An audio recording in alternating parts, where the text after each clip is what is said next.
Thank you for tuning in to this show. I am your host, CP. And today's topic, this man gets catfished by this lying woman who then unalives him by his own car. I'm like, when I saw that, I was like, the guy gets catfished. She's an outright demonic liar, misrepresenting her looks to the guy. The guy finds out about that. She gets mad. And instead of her going about her business, she unalives him with his own car. Like,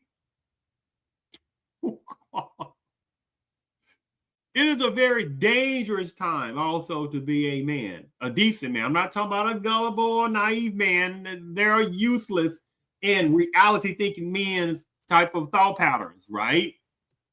Because feminism loves manipulated men. Feminism, Sister of Chaos members, they love gullible type males. Well, what about if he's went off? What part you understand? I'm being funny, not funny. It don't matter how much money somebody has. How many men are rich, well-to-do, middle class, and still naive to women? This is why this system is a brilliant system. This is why feminists do this when they know it's quite a number of guys that still haven't called on to the game.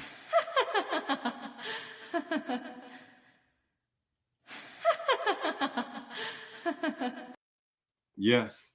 There was a story about an article, should I say, article that was talking about not a long time ago.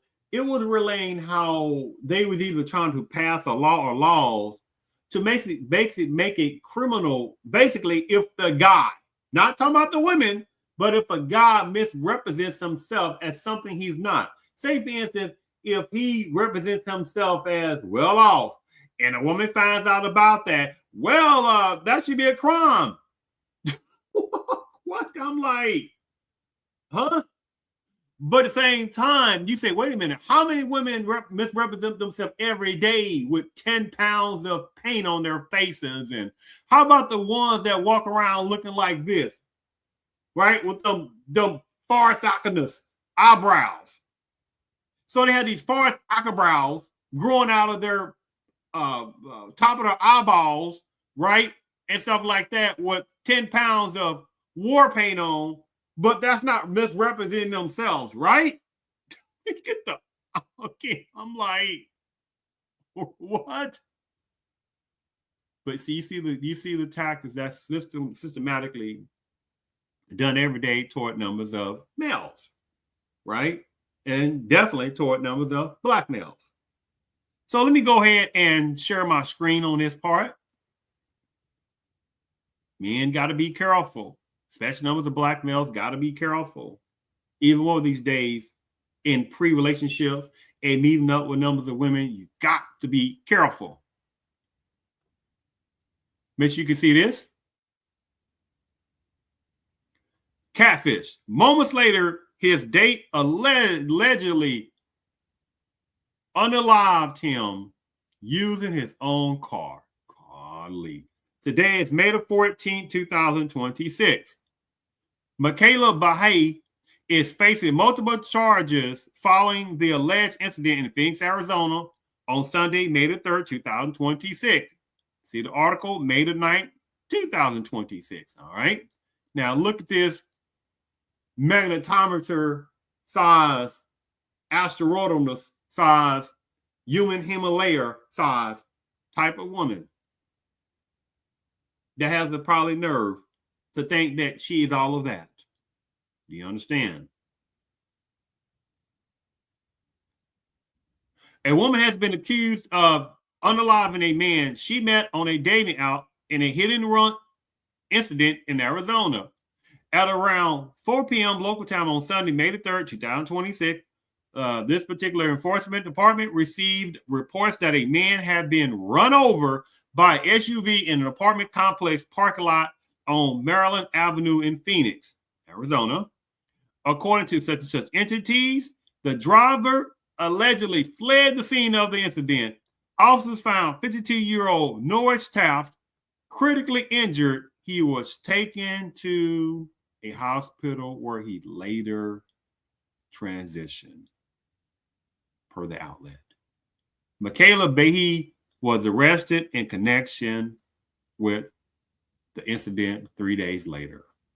Let me go ahead and play this particular video clip under fair usage doctrine.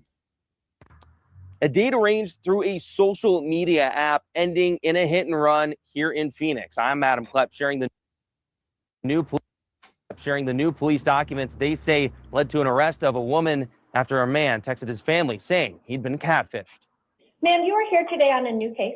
It is for 1 count of murder in the 2nd degree. 30-year-old Michaela Behe now being held on a $1 million bond, accused of killing 52-year-old Norris Taft in the parking lot of the Bridgeview Apartments in Phoenix, allegedly running him over with his own 2010 Cadillac Escalade on May 3rd. Police saying they first met on a dating app called Moco Space. Before his death, Taft texted his nephew saying Behe did not look like the person he matched with online. Surveillance footage that captured the defendant running over the victim. Investigators haven't explained how she got behind the wheel of his car.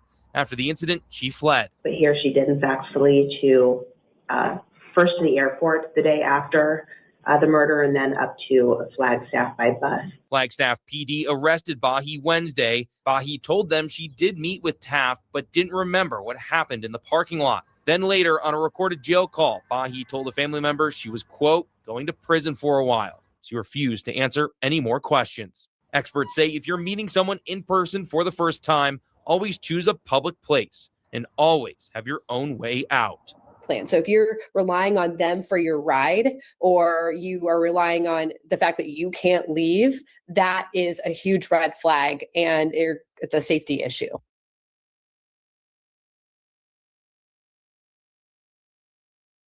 Any more questions?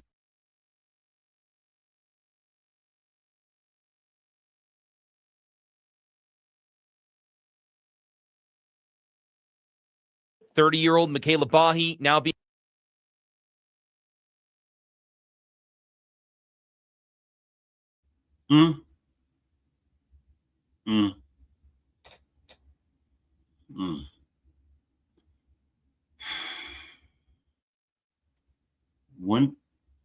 When is more males going to wake up to also see that there is a danger that's happening to more males, and especially the black males in society, by certain numbers of feminist type women, numbers of Sister of Chaos type women, members, things like that.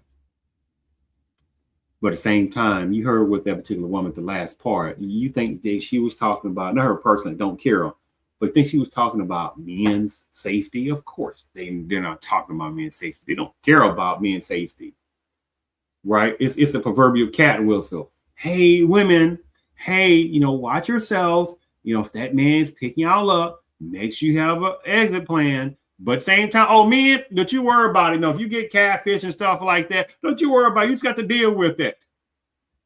More males better start waking up to what's going on around. I thank you for tuning in to this show.